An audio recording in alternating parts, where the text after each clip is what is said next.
is going to be delightfully gloomy and rainy for the next 2 weeks, which we desperately needed, but I'm also very, very excited for. Nothing gets me in a good mood like rain.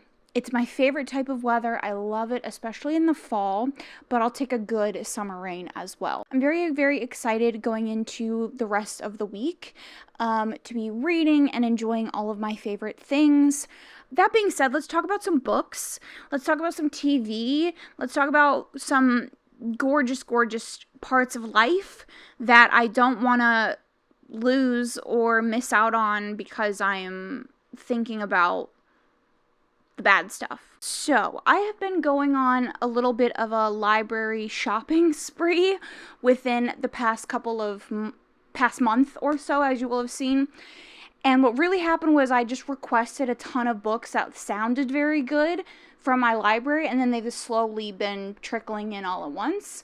So these are the books that I still have to read, and then I ended up picking up 4 more at the library today. Very restrained of me, if I may say so myself, but let's talk about them real quick. So first up we have Real. And I also have the second one in the series that I think is called Score that came out recently.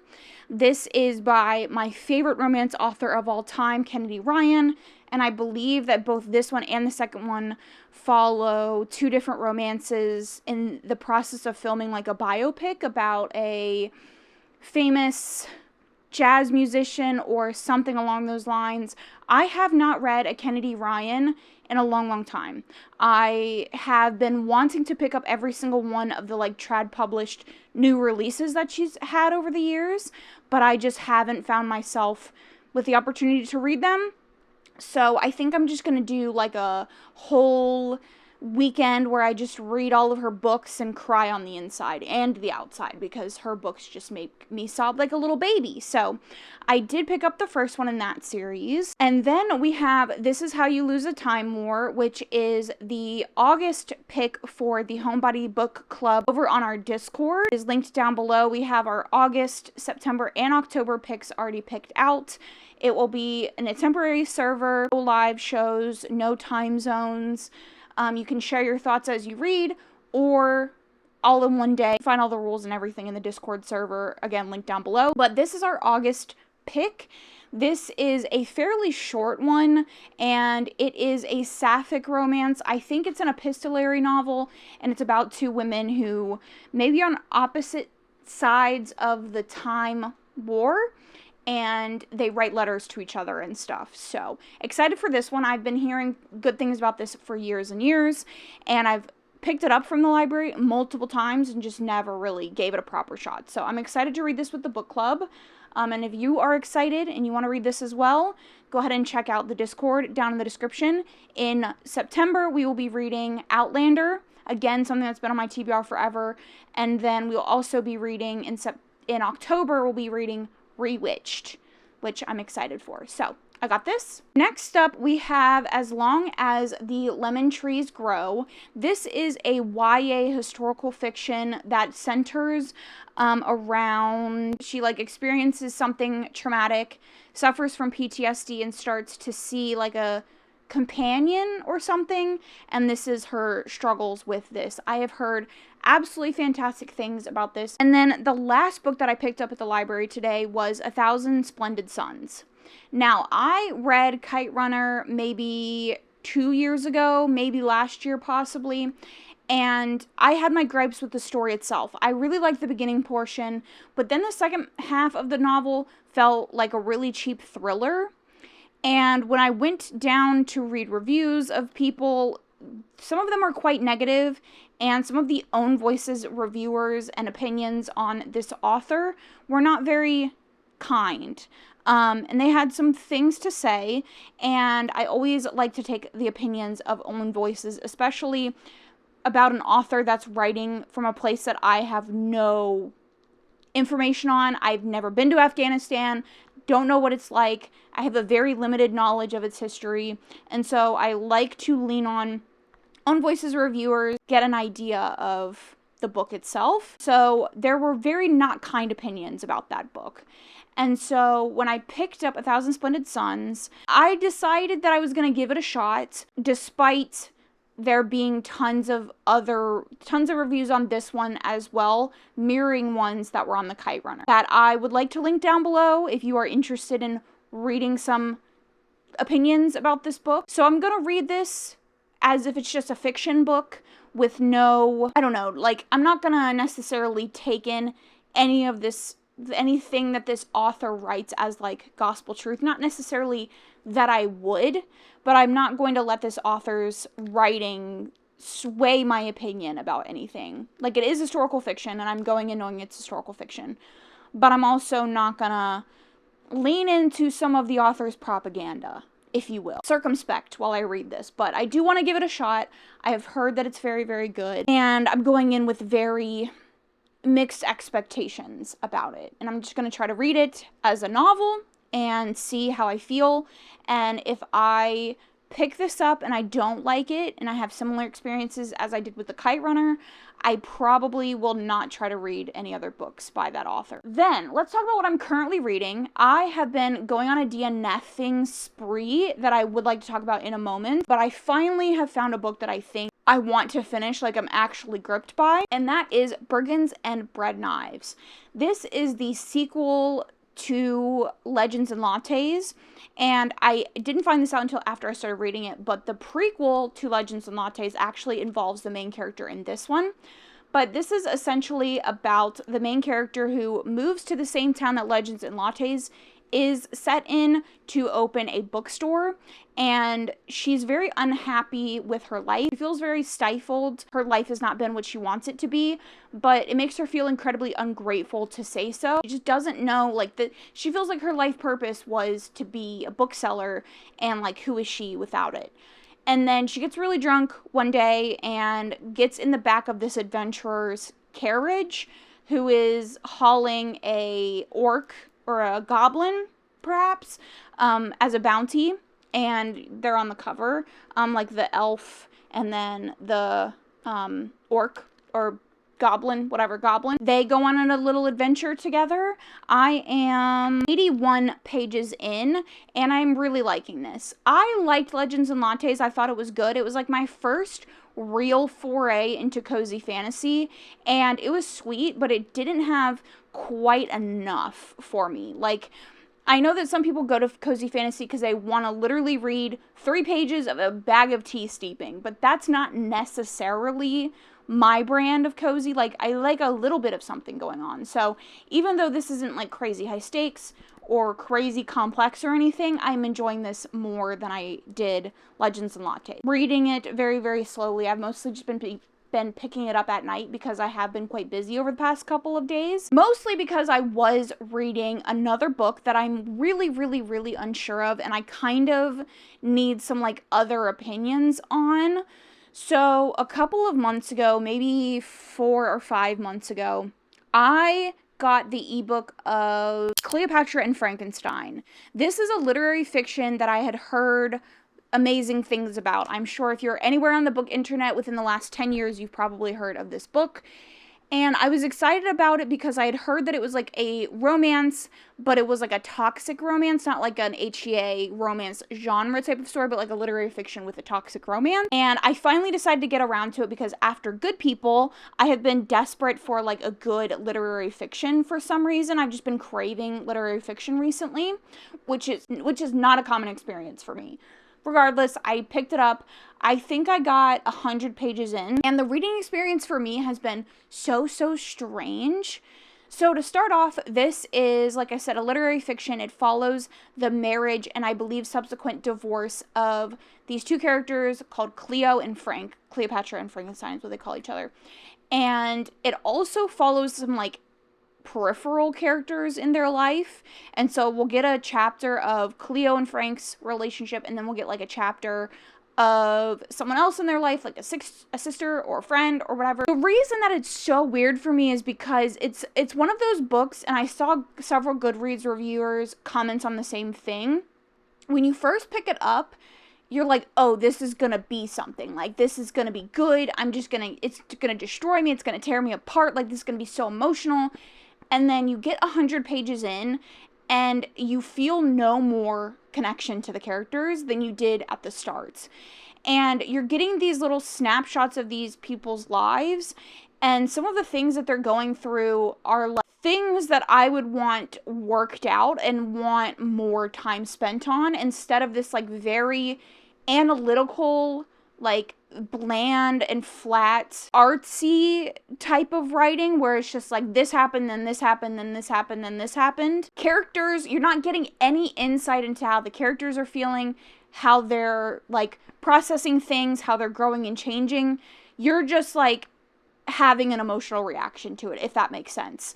And so there's like uses of racial stereotypes, there's usage of slurs, and the characters are saying like really misogynistic or racist or homophobic or transphobic like things, and nothing's ever being evaluated, nothing's ever being critiqued or said about. Like, I'm not opposed to reading objectively terrible characters, and I don't need them to grow and like become good people, but it's like the author is just giving us a chapter and of like saying like shock value, kind of like Half His Age, where it's just like there to make to make the reader feel shocked, but it's not actually doing anything for the narrative. It's not like saying anything, it's not going anywhere, it's not providing an opportunity for growth, it's not doing anything. I also read some Goodreads reviews because I wanted to find out how I was feeling. I was a little bit like confused because, like I said, I had this feeling like it was gonna be a good story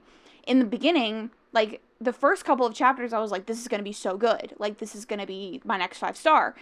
And then as I got into it, I was like, oh, like this is the kind of story it is. Like it's just very flat, and it's got a ton of shocking things, which are not really that shocking. They're just like things that you would expect an emotional reaction to that is never really explored.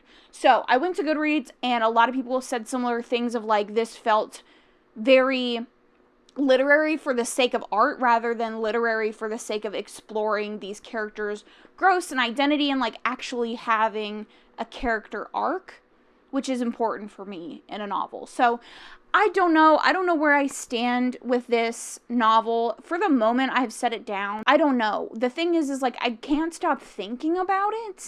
For the moment, I don't think I want to read anymore, but I don't know, because I'm like, there is something there. There feels like there's something there, but I don't know if that's like imagined in my head or what, or coming from that craving of like wanting a new literary fiction that I'm obsessed with. I don't know where it's coming from. I don't know what it is, but there's something in me that's like not quite ready to let the story go, and maybe I'll pick it up again. I don't know. I got 100 pages. I don't know. I will say that the use of like slurs and very stereotypical character stuff is not my favorite, and it's not like being questioned. It's just like in the story, and it makes you kind of question the author's intention behind it. I don't know. I kind of feel like I'm stuck with a story for some reason, and I can't get rid of it. I kind of want to get rid of it, but I kind of don't want to get. I don't know. I don't know where I'm at. It's a very, very weird reading experience. I'm gonna focus on Bergens and Bread Knives for now, and maybe I'll try to pick up one of these other literary fictions, and maybe that'll like break the bubble that I'm in with it. For now, I do need to do a little bit of journaling, because when my mental health is not doing very well, my journal falls behind, which is interesting, and certainly something to analyze. But I do need to update my Hobonichi. I think it's been quite a while since I did, so I'm going to do that now, and then I'm probably going to get into Bergens and Bread Knives.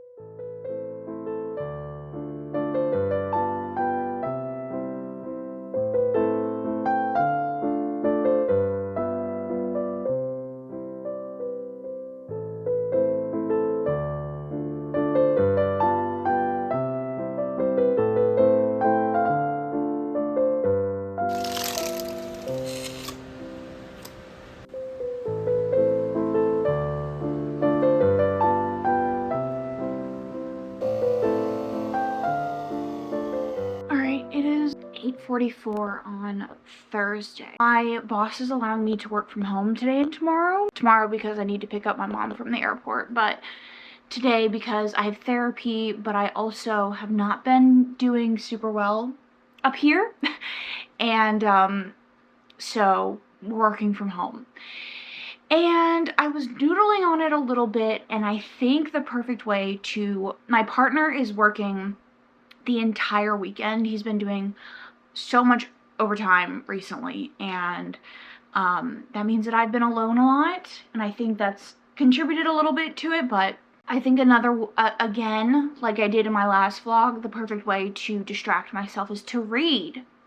So we're going to do a little bit of a 24-hour readathon moment, and we're going to try to get through as many books as we can in 24 hours. However, I don't do the typical like 6 a.m. one day to 6 a.m. the next day. I do like the timer method where you time every minute that you read. I have a very strict bedtime, and I don't mess with that. I'm gonna start with brigands and bread knives.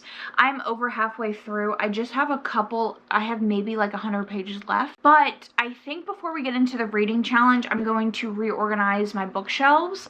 So as you can see, I moved my shelves over like into the bedroom a couple of weeks ago. I kind of did them in like an organization, but they weren't exactly how I wanted them to be, but they need to be reorganized. It's just kind of a mess, like especially on the shelves that you can't see.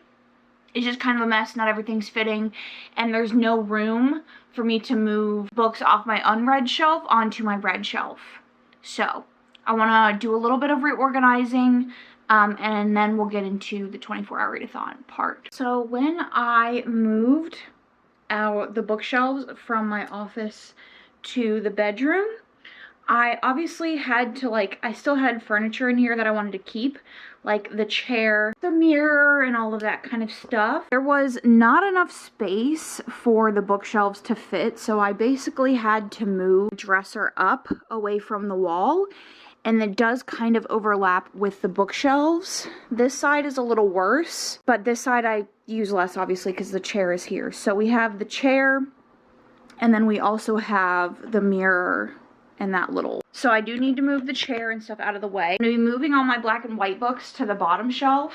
Right now the bottom shelf on this side has manga and stuff like that. I'm going to be taking those off and then moving my black and white books across the bottom where you don't really see, and then reorganize like that. So let's get started. I am watching Allison Paige's old bookshelf reorganization as a little body doubling. So let's just go ahead and get started.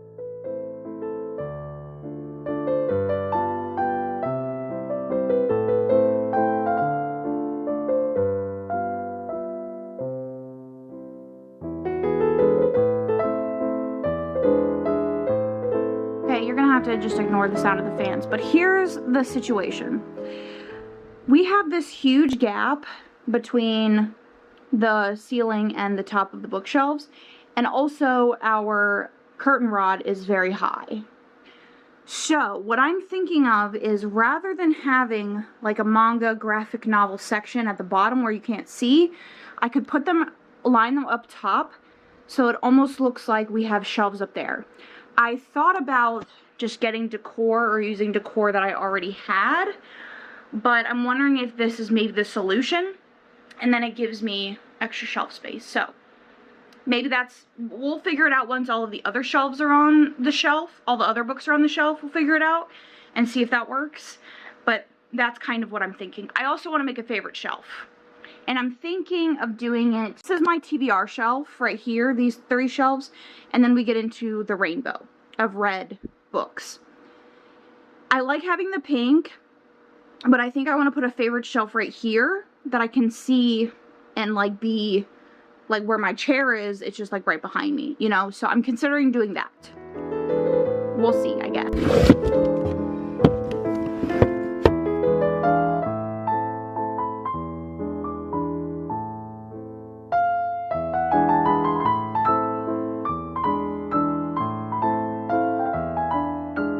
Okay, so the part of this shelf that is not seen has been done. So as you can see, we have the black and white here at the bottom. And then this shelf is actually books that I have listed on my Pango that you can't see because the mirror blocks it, but I wanted them like up, and it takes a shelf space. So Then we have, obviously, mass markets and mass markets. Love, love, love. So, that makes room for me to get more mass markets if I choose to in the future. I do have a couple of unread, or, yeah, a couple on my unread shelf that do need to go on that shelf eventually when I read them, but that leaves enough room. Now, I have to decide what I want to do with the rest. Also, I don't have any knickknacks on these shelves. They're still in my office, so I do have knickknacks and stuff to add. Okay, so now where I'm stuck is if I want the rainbow to go like this over to this shelf, or if I want the rainbow to go like this. If I have the rainbow go like this, the pink shelf in my favorite shelf will be over here, which is what I don't want. So I'm thinking I do my TBR over here, leave a shelf for new TBR books, then do favorites, pink, red, orange, go like that. That's what I'm thinking. We'll see how it looks.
After a very emotional and terrible therapy session, I decided to build myself a fort, and we're gonna be here for the rest of the day, reading and eating a lot of chocolate and trying to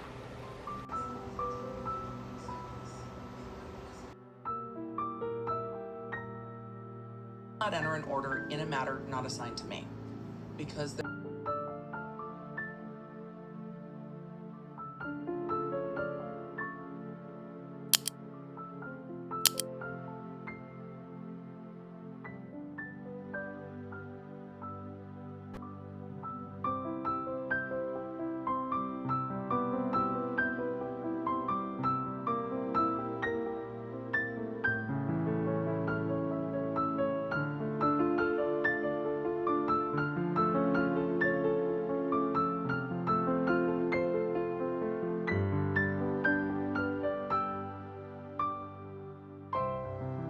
Okay, so I just finished Brigands and Bread Knives. We have been reading an hour and 51 minutes, and it is 6:13 p.m. This had just the right amount of adventure balanced with cozy. I thought Fern was a really great main character. Her journey throughout this of discovering who she is and what her life looks like outside of people pleasing and living by the desires of her lost loved ones was a really good journey, I think, for a story like this, where it feels very soft and healing with a slight bit of adventure and not a lot of stress, which I really like. I was a little bit surprised by the ending.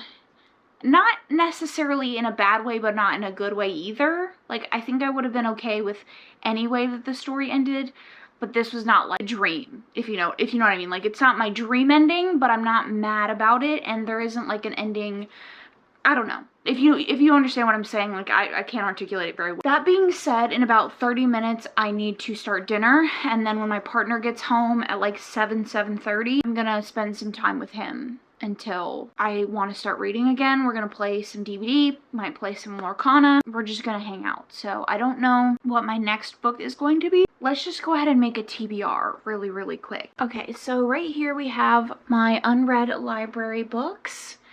Now this shelf and this shelf and this one that you can't see down here are my oldest library books that I need to get to the soonest.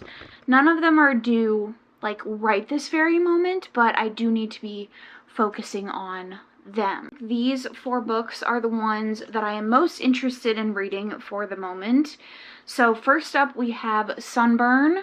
This is a pretty short literary fiction about 2 young girls. I think they're like middle school age, like 12 or 13, and they are, it's like in the 90s, and there is like a romance between them, but I think it focuses more on their friendship and girlhood and like growing up. Then I would say I would like to get to Nothing to See Here. I think this is about a woman who becomes the nanny for her high school best friend like in adulthood, and she has 2 children that like spontaneously combust. I don't know much beyond that, but it is another short one. I feel like both, well, the first 3 are good like lengths for a 24-hour readathon situation. So these are possibilities. Our next possibility is kind of in the same vein as Bread Knives and Brigands and Bread Knives, which is Automatic Noodle. This is a sci-fi story about it's a near future cozy novella about a crew of leftover robots opening their very own noodle shop. And then lastly, I am considering picking up the Da Vinci Code. I'm kind of in this like thrillery mystery type mood. I would say this is my ranking of interest level. Automatic Noodle, I would say I'm most interested in reading. Sunburn, Nothing to See Here, and then the Da Vinci Code. So I think I'm going to start with Automatic Noodle, see how I feel, see how I jive with the writing, and then hopefully read more of that tonight. But for now, I am going to watch some Twitch maybe, or some YouTube until I need to start dinner. And then, like I said, I'm going to hang out with my partner. So we'll probably end up talking more tomorrow. I might do a little bit more reading, but I probably won't update you guys. So we'll just talk tomorrow.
Before I share my reading update, I wanted to show you guys a very amazingly cute surprise from my mom, who went on vacation in New York, and she brought me back some goodies. So first of all is this little bag that the surprise came in, which I think is just so adorable.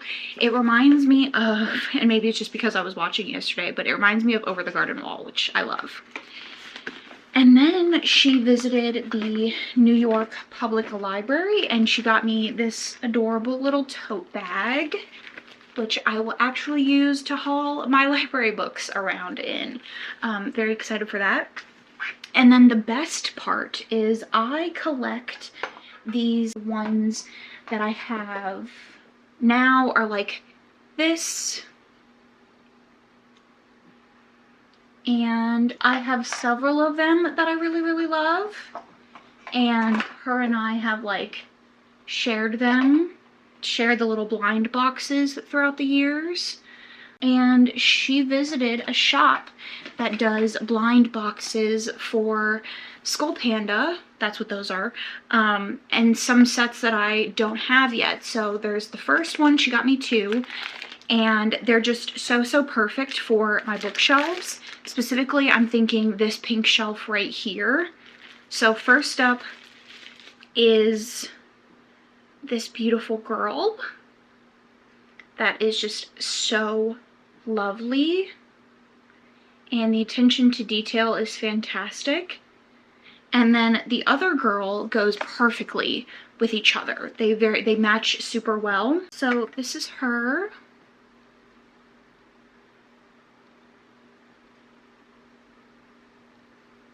And she actually comes with a little accessory thing. There they are together. They're so cute, and I think they're gonna be perfect on my pink shelf.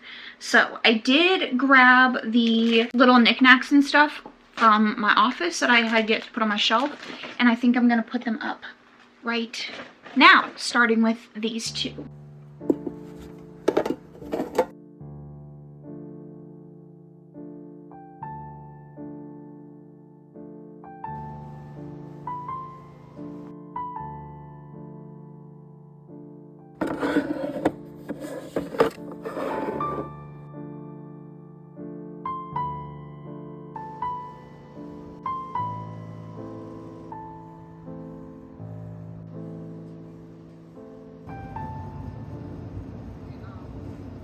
I got a little distracted. It's several hours later. Let's talk about where we're at. I have read for 3 hours and 46 minutes, and I managed to finish Automatic Noodle when I was waiting for my mom. I was picking her up from the airport. And so I finished this. I was reading this and a little bit of The Inn at the Edge of Mount Vengeance or something like that. I was reading that on my iPad or on my Kindle a little bit last night, and then this morning for a little bit. So that's where we're at for the 3 hours and 46 minutes. I'm a little bit conflicted about how I feel about this book. It's by no means cozy. There is a lot of discussion about racism, trauma, war, slavery. There's a lot of stuff going on here. This seems to be an allegory for immigrants in the US, and it's a group of robots who wake up like a year after the restaurant that they work for has been shut down, and they decide that they want to run this restaurant themselves without any human like oversight, I guess. That is a very small portion of this 160 pages. Most of the pages are like backstory and building up the characters in a not very successful way, I would say. The robots have human characteristics and they're meant to feel human, but then the author will have these scenes where they try to mimic human behavior and it fails. And so there's this weird, like, they're human, but they're distinctly not human kind of conversation going on. And there's like a futuristic world in which California has ceded from the US.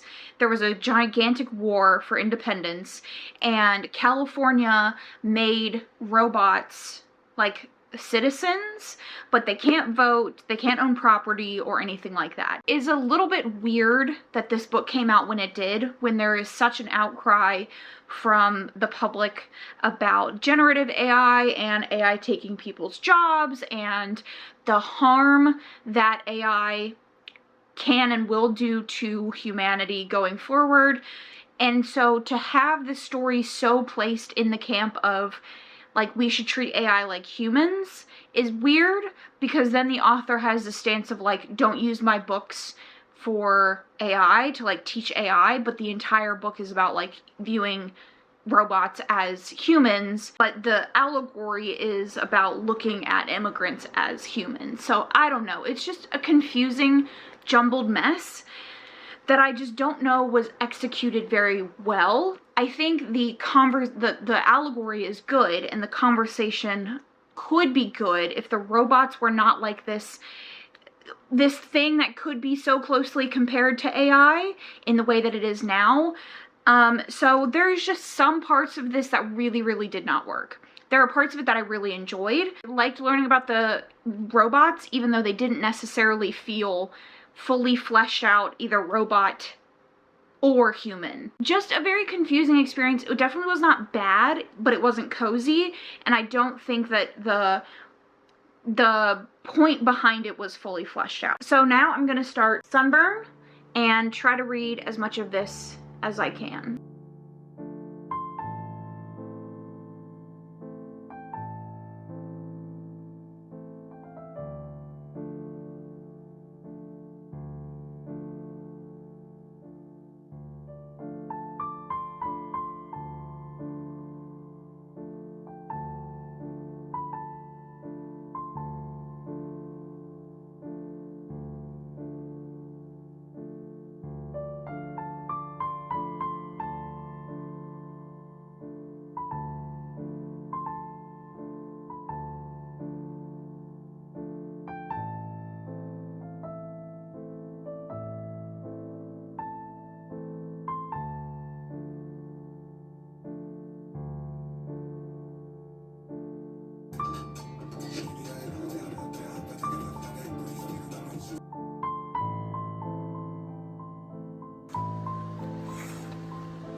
We have been reading for 6 hours. It is almost 9 o'clock on Saturday. And this morning I was laying in bed and I found myself doom scrolling and spiraling and watching drama that just like, sometimes you just need to get off the internet. And I say that as someone who has like a online community and loves and feels the most vulnerable or ability to be vulnerable with people online. But sometimes you just need to get off the internet and realize when things are not that deep, and I think it can be hard for people to realize when it's not that deep. I just needed to get off the internet, and nature and the world just had a way of reminding me there is life outside the internet. And that sounds so corny, but we have this just like regular spider, has a web on one of our kitchen windows, like on the outside, and I'm gonna include video of him, so skip like the next 30 seconds, look away if you are terrified of spiders. I personally love everything on this earth, so I love spiders, but I'm gonna include a clip, so if that scares you, go ahead and look away. But his web has been looking a little bit sad. I mean, we obviously don't mess with him, but his web has been looking a little bit sad after the past couple of storms that we've had, and so this morning he was like rebuilding his web, and I was watching him, and it was just so freaking cool to watch. Like this little itty bitty thing remaking his web. Like, spiders are just so smart, and yeah, it was just really cool to like take a second and appreciate the world around me. So that got me a little bit out of that like spiral that I was in. Another spiral that I'm having right now is that I hate what's going on with my hair. I hate the length. I hate everything about it. I just, ugh. And it's just like a constant. I'm trying not to be negative, so let's stop being negative this morning. I am 6 hours into this challenge, and I need to get to reading if I'm gonna do it before all of humanity dies. And I am a little over halfway through Sunburn. I don't know if you can see that, but I am here. So I am 157 pages in. This is only like 260 pages. This is a really interesting narrative. This follows Lucy. It takes place in the 90s. She's living in Ireland in a very small town. Very religious, very Catholic town. We follow her from the ages of like 11, 12 to adulthood, or at least like 19. I think she's 18 where I'm at. A lot of the early years are spent like trying to figure out who she is and balancing expectations of women and girls with her own desires and her own identity, and her struggling to figure out, well, who am I? What do I want out of life? And kind of struggling with the fact that her mother and her grandmother and all of the women in her town are just homemakers, and she doesn't necessarily feel called to that. And we're also seeing a lot of her social life. I would say a lot of this just in general is about her social life. In particular, she has a group of like, I think it's 4 or 5 other girls that are around her age. And they are talking about boys and life, and they each have their own family struggles, and they're just like kind of existing as gross girls going through childhood and young adulthood and all of that kind of stuff. And she has there's this town expectation that she will marry this kid named Martin, who is from a family friend's family. He's like a family friend. Their families are very close. They've always been very close. And he's always, from Lucy's perspective, had a thing for her. And she very much manipulates that. And everybody in town from a young age has told her, like, this is who you're going to marry. And everything is about them getting together. Everything is about, like, every move she makes, every move he makes. The town and their friend group is, like, scrutinizing through the lens of the two of them eventually ending up together. So, like, if they flirt with a guy, if she flirts with a guy, or Martin gets with a girl, or any girl's interested in him, that kind of thing. And despite this societal, or this town's expectation, she has no interest in Martin. She looks at him like a really, really good friend, someone who she can be honest with, who she can be herself with, but she has no, like, romantic connection or feelings or attraction to him in any way. And as she gets older, she is really struggling with, again, those expectations placed on her. And also, like, this feeling of, like, okay, I'm not attracted to him now, but will I be attracted to him if I do this thing, or he does this thing, or if I turn this age, or if this thing happens? Like, eventually, these feelings that I'm supposed to be feeling for him and for all the other boys will kick in, and it never does. And in fact, her feelings of attraction and love and crushing and yearning only grows for her best friend, Susanna, who is another girl in her friend group. And a lot of the beginning portion of this is her musings on being a girl and what it's like in the day-to-day and the complicated dynamics of childhood and being in a friend group of girls and growing up and all of that kind of stuff. And then as the story goes on, a lot of it is this deep pining and yearning and obsession with Susanna. Like, she's completely enamored with her, she's obsessed with her, she's in love with her.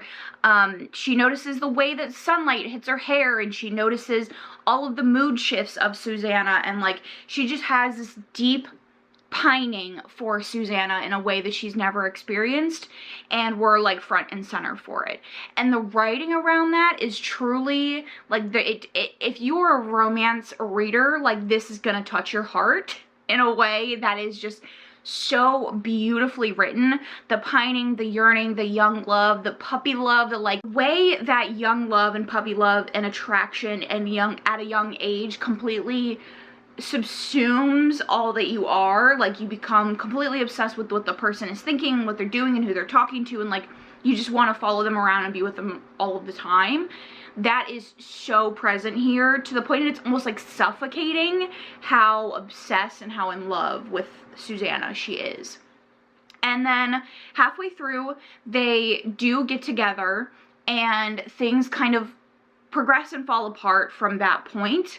Obviously, they're from a small Catholic town in the 90s, so being a lesbian, being gay is not talked about. It's not really accepted. If you are one of those people, you kind of are shipped out of this town and no one really talks about you, and this town is full of gossip. She learned from a really young age that this town will tear anybody apart. They'll make anything out of anything. There was a girl that was older than her who got pregnant, and she leaves town and presumably has an abortion, and the town never shuts up about it. Every time there's like an awkward silence, or something needs to be filled, or someone doesn't know what to talk about, they talk about this girl and what she's done and what she's doing now and how awful she is. So this town is just like gossip mongers, and this has made Lucy very, very scared to be honest about who she is and come out about her relationship. Whereas Susanna is very lonely and very, very desperate for her parents, specifically her mother's love.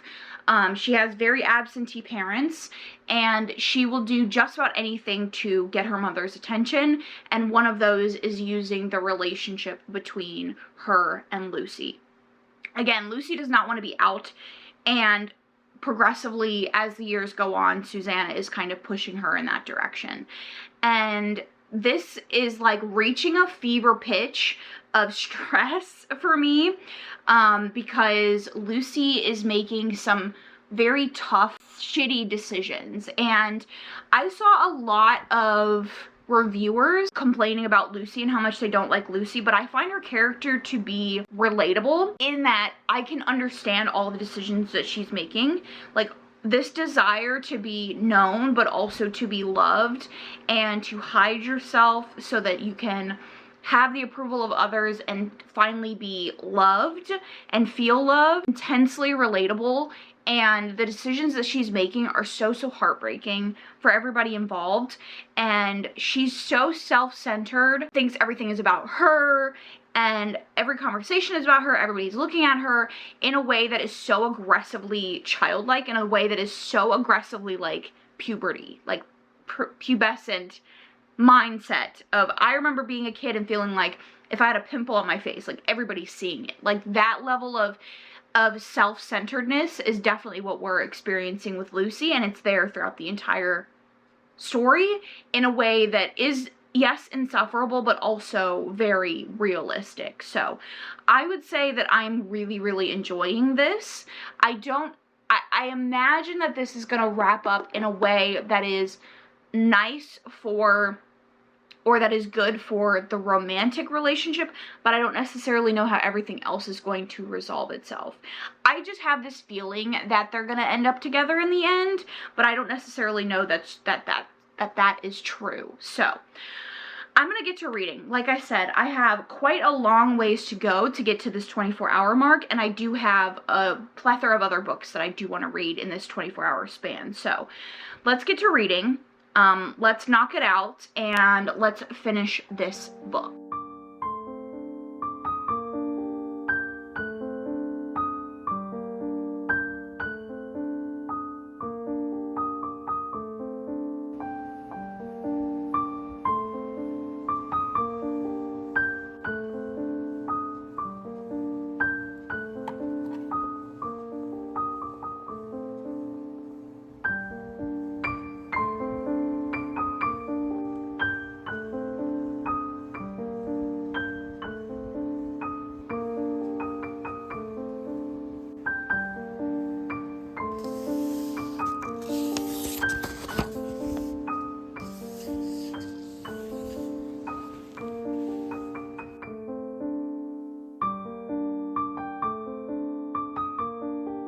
Okay, we are at 7 hours and 55 minutes, and I just finished Sunburn. I spoke for way too long about this in my last clip, so I will just wrap up my final thoughts by saying that I really, really liked this. I ended up rating this a 4-star. I see the complaints about people who say that Lucy is a terrible character.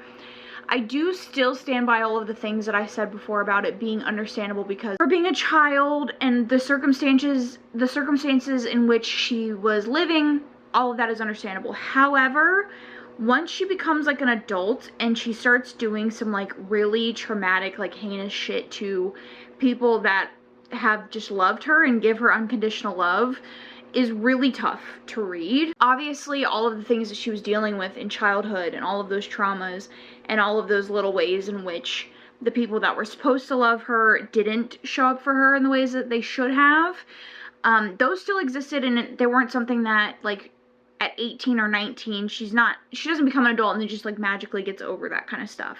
I'm almost 30 and I'm still just not magically over kind of stuff like this. But the things that she was doing to, like, particularly Martin, who was the guy that's, like, in this little love triangle story with her, is really, really hard to read because he is such a sweet guy.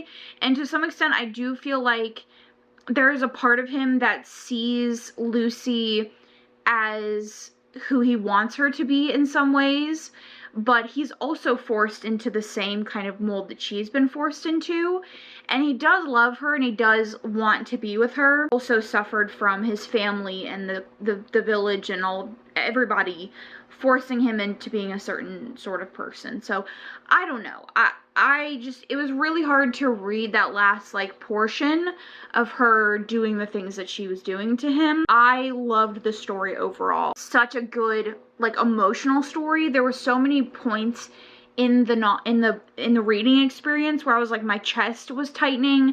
I was getting, like, very, very anxious, and I was so worried how the story was gonna end up. I did like the ending. I will say that there are multiple points in the story where she is very self-aware and she's like, I am a selfish person, the things that I'm doing are terrible, but she doesn't do anything to, like, stop. It can be frustrating to read, but like I said, I think it fits with her character very well, it fits with the story very well, and I ultimately really, really liked it. It didn't get a 5-star because there were just some character growth things that, like I said, I would have appreciated seeing, but for the type of story that it is, the way that it ended, everything, it was just a really, really, really strong 4 stars. So that is it for that.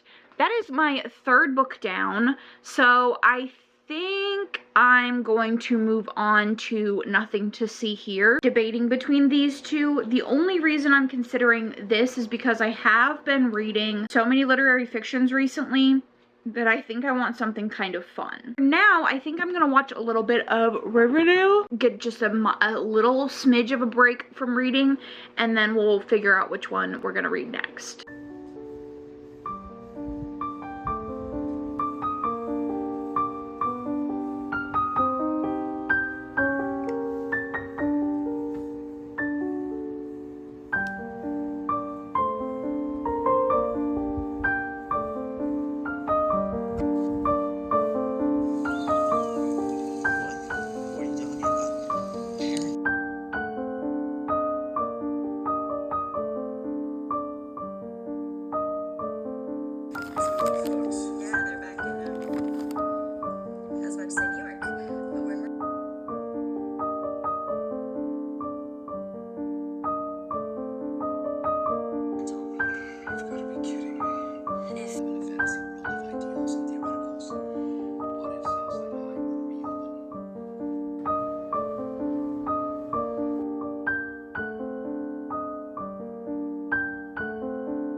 Okay, so it is Sunday morning, and it's looking unlikely that we will finish this 24-hour readathon this weekend, because I'm only at 11 hours and 43 minutes. We're not even halfway through yet, so this might go on for a while.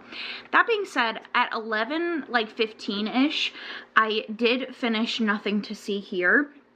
And then I was reading the Inn at the End of Mount Vengeance or something like that, which we'll talk about in a minute. But first, nothing to see here. I didn't really update you at the halfway point for this because there wasn't really a lot for me to say. This is essentially about a woman who comes from a very poor single mother household. When she was a teenager, she gets a scholarship to this really prestigious all-girls school. She gets roomed with this woman named Madison. Her name's the main character's name is Lillian. They become really fast friends. And then something happens to Madison that Lillian is forced by her own mother to take the fall for, and she gets expelled from the school. And this puts a rift in Lillian and Madison's relationship, even though Madison has been sending her letters ever since, acting like it never happened, and Lillian has been going along with it because she's in love with Madison. And she's like in her 20s and living with her mother, Lillian is, and she gets a letter from Madison saying, hey, I have this really great job opportunity, come to my husband's estate and we'll talk about it. She gets there.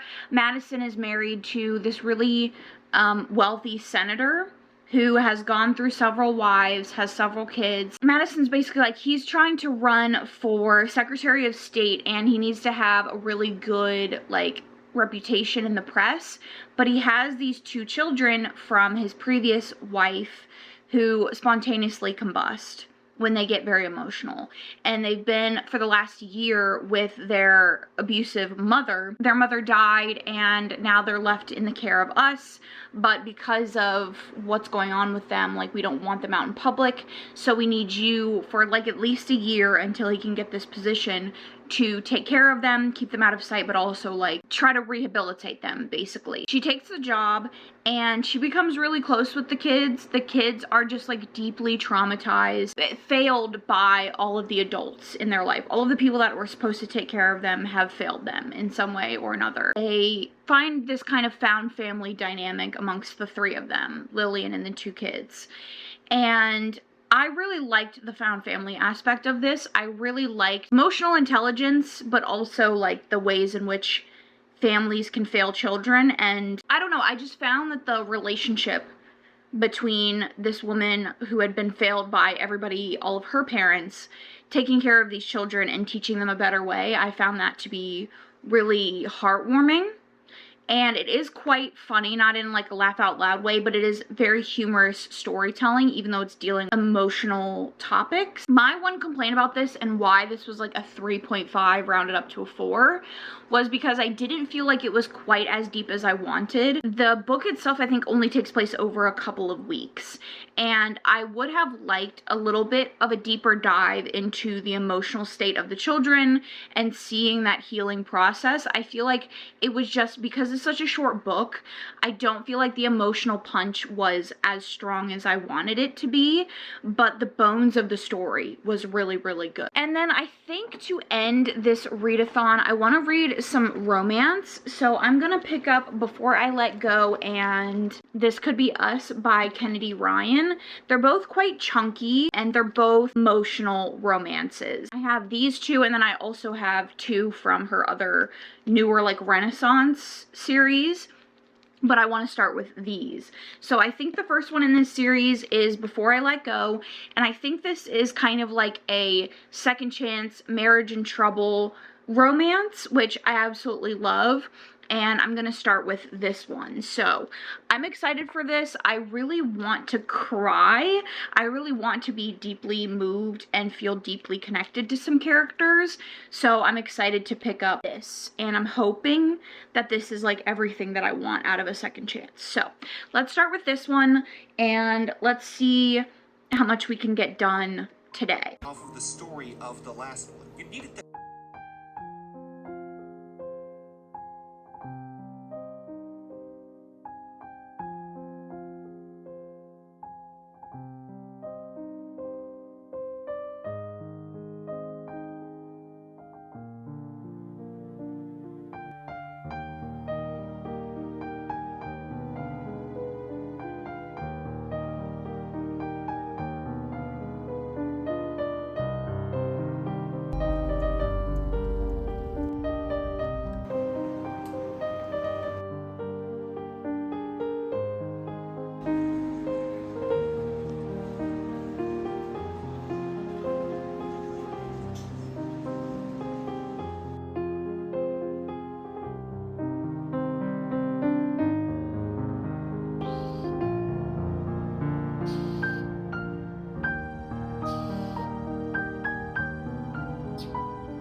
We are at Monday. I did not, in fact, finish 24 hours through the weekend, which is fine. But between the 3 books that I'm currently reading, which we'll talk about in a second, I got to 17 hours and 48 minutes. So, first up, I'm halfway through this, but I have lots to say, so we'll talk about this last. The ebook that I'm currently reading, and I have been reading and I've mentioned it a couple of times, is The Inn at the edge of Mount Vengeance or something like that. This is a cozy fantasy, and it follows a scholar who is from this like really prestigious academy, library academy kind of thing, and he goes to the inn at the bottom of Mount Vengeance because he had heard from his ancestors, like through his ancestors' diaries and stuff like that, that this inn existed and that a ton of adventurers had visited, and the mountain has a dragon sitting on a hoard of treasures at the bottom of it. But when he goes to look at the documents, like look up the history on the mountain, on the inn, all of that, there's nothing there. And he's like, this cannot be right. Like, we have so many adventurers that surely have tried to tackle this mountain. So, like, I need to go, I need to question adventurers, I need to figure out what the heck's going on. He just comes across this inn that is not very well, like, it's not busy, there aren't a ton of people there, and there doesn't seem to be a lot of adventurers coming in and out. And there's just, like, some weird stuff going on. Not weird in, like, a horror-y thriller kind of way, but I'm thinking the big twist is the inn is kind of like this refuge of healing for people that need it in some way, that he's gonna discover that through his own healing. I'm not entirely sure. Like I said, I'm only maybe 10% of the way through, but that's kind of what it seems like is happening. And then at work this morning, on my commute at work for a little bit, and then on my hike and my commute home, I listened to the audiobook of An Imposter, I think. This is the 7th book in An Impossible Imposter, yeah. I think this is the 7th book in the Veronica Speedwell series. I am about 50-ish% of the way through. I made such a decent chunk of the way through the audiobook today. It is essentially a historical fiction, romance, mystery sort of situation following Veronica Speedwell, who is a lepidopterist, and her escapades with this guy named Stoker. A bit of like romance between them, but mostly they're just like solving mysteries and stuff and getting themselves embroiled in tough situations. And in this one, there is a family that suspects that someone who has seemingly come back from the dead, is trying to con this really rich family. Investigator at the Scotland Yard that they have worked with in previous books says that this is someone that Veronica knows, that she knew previously, and he wants her to go there to identify this person and tell him, like, yes, that is who he is who he says he is. And so she gets there, and of course she gets embroiled in a mystery. I love this series, especially on audio. It's so incredibly strong. I will say the past couple of books, like I think this book and the last book, have not been my favorites, just because I feel like the 3rd, 4th, and 5th book were so like mysterious and strong, and they had some like supernatural elements that were really fun, and they just had such high intrigue and interest that these have kind of just felt like bog standard mysteries. So I'm not obsessed with this one. I am interested to see how it's gonna wrap up, because we have solved the mystery, but I feel like it's gonna be a lot of like miscommunication, and I'm just hoping that it resolves in a way that I enjoy. So now let's talk about the 50% of Before I Let Go that I have read. I have been itching to cry for some reason, like I mentioned, and Kennedy does it every time. And I can confirm that this one is going to make me cry because I am so deeply invested in these characters. So I am halfway through. I'm at like 180-ish pages. And this follows Yasmin and Josiah. And they were college sweethearts, kind of this first love, really electric, deep connection between the two of them. That they just immediately fell in love with each other, and they had a really strong marriage. They were one of those marriages that like everybody thought would last forever. Nobody could ever see any issues coming up between the two of them.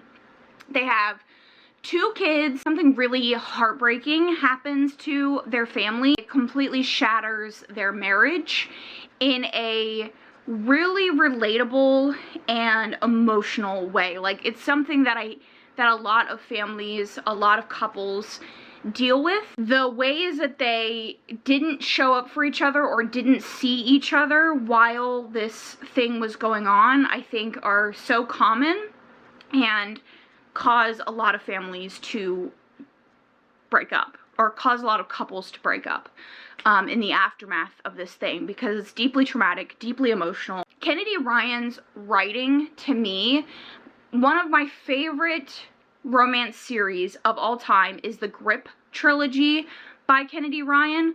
The 3rd book, I cried, I think, for 85% of that book. It's absolutely one of the most beautiful love stories I have ever read. It's gorgeous, it's amazing. The connection between the characters is electric and just so, like, amazingly written. And I'm feeling a lot of the same connection here. I'm feeling really, really, really connected to these two, and the flashback chapters are absolutely heartbreaking. But I'm very, very excited to see the two of them resolve their issues and get back together, and some other things with their children and their family. Like, I'm excited to see these people get their happily ever after. It's just so heartbreaking to get there, but I trust that Kennedy Ryan is going to get me there.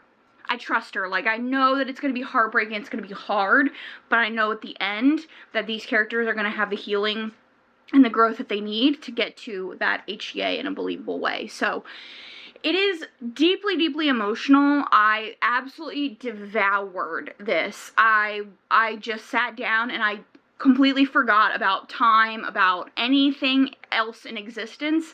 I just wanted to read. So I'm really, really excited to continue this. I definitely anticipate crying, because I already teared up at some of the flashback stories, but the romance between the two of them is just unmatched. Like, her ability to write these, like, puzzle piece, faded kind of contemporary romances, I've never read anything like it. Like, a lot of her stories are based on this undefinable chemistry and connection and love that these characters have in a way that, like, I can't put into words, but you feel it. And all of her romances are like that. You just feel the chemistry and the connection and the beauty of the romances. Like I said, very excited to get back into this one. And I mostly filmed this update because I want to get in my bed and read this. So I think that's what we're going to do for the last... I mean, I should finish this before the 24 hours are up, and then maybe I'll pick up like a graphic novel or something like that, because the next book in the series that I do want to read immediately, I don't think I'll be able to finish with the time remaining, but we'll see. So I'm going to hop into this. I would like to finish this today, and then we'll go from there.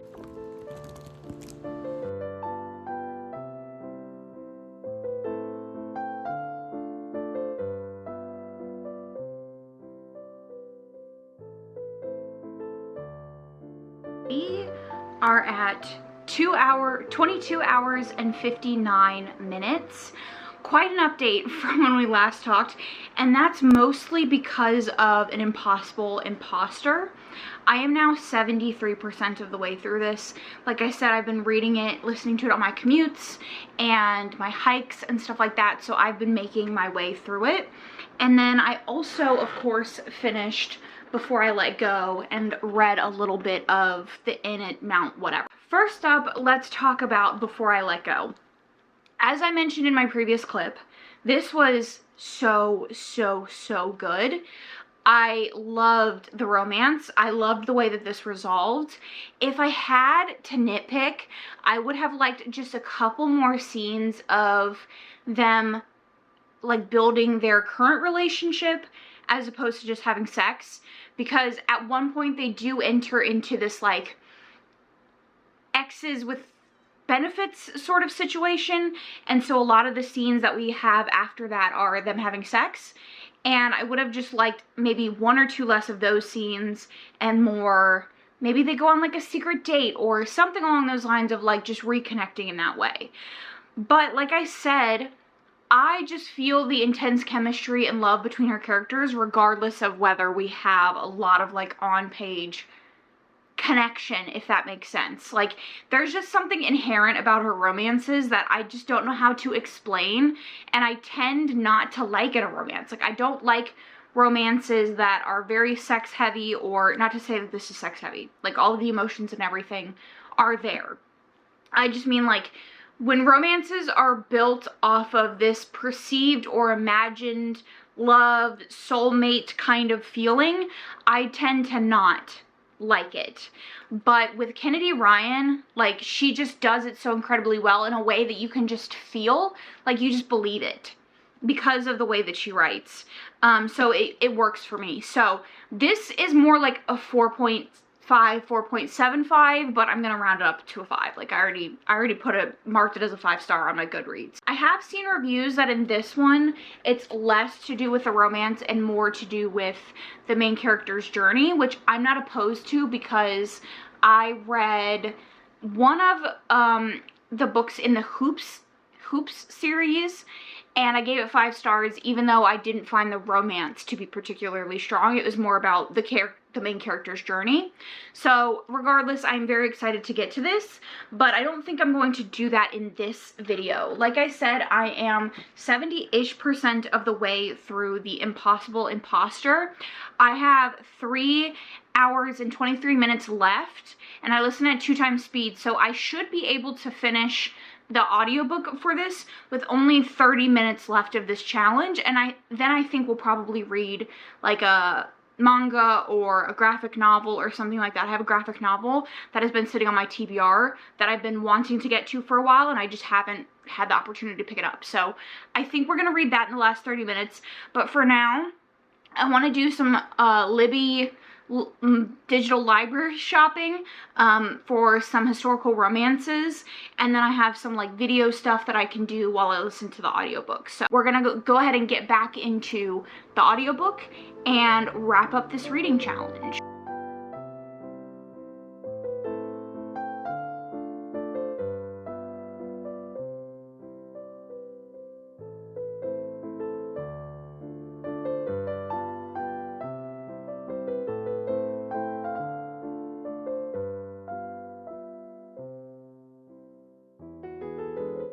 We hope you've enjoyed this unabridged production of An Impossible Imposter. I don't know if I just can't do math or I was confused somewhere along the way, but I actually ended up finishing the Impossible Imposter like 30-ish minutes after the time ran out, so I was still listening. So I just kind of continued the readathon, or whatever. Not continued the readathon, but I continued listening to the audiobook until I finished it. I would settle on like a 3-star for this one. I did not love this one. There was not a lot of investigation going on, and I just wasn't happy with the way that the plot went. I did pick up the audiobook for the 8th, 9th, and I'm waiting for the 10th audiobook to come through, so I will be listening to those sooner rather than later, but this just was not my favorite. But that means that is the end of the readathon. So let's talk about the books that I read, do a little recap real quick. So to start off the readathon, we finished the last 100 pages of Brigands and Bread Knives, and I settled on a 4-star for this one. Then I read Automatic Noodle. This was 160 pages. I rated this 2 stars. Sunburn. This was 273 pages. I think I landed on a 4-star for this. We read Nothing to See Here. It was a 4-star. 254 pages. Before I Let Go, this is 376 pages. This was probably my favorite read of the video. I rated this 5 stars. And then lastly, we finished The Impossible Imposter, which I'll add its page count here, but I did listen to the audiobook version. I think the audiobook was maybe 13-ish hours of listening. And then the only book that I did not finish in this video was The Inn at Mount Vengeance. I think I am about 30 to 40% of the way through this one, so I'll add my page count here. That is it for this reading challenge. Overall, I'm really, really happy with the amount of books that I got through, and I think it properly distracted me from the mental state that I have been in, so I'm very happy about that. That being said, I do think our next video is not necessarily going to be as reading centered because I'm a little burnt out on reading for the moment. So I want to get some TV watching in. I might want to start crocheting again. I don't know. We'll see. We'll have to see in our next video, but I would love to talk down below if you've read anything that I read in the video, or if you are looking to read it. I would love to talk. I would love to know what you have read and loved recently, how you've been doing mentally. Let me know. Let me know. Let's talk. I hope you will consider subscribing if you haven't already. Thank you so much for watching, and I will catch you guys hopefully in my next one. I forgot to mention, check out the Discord.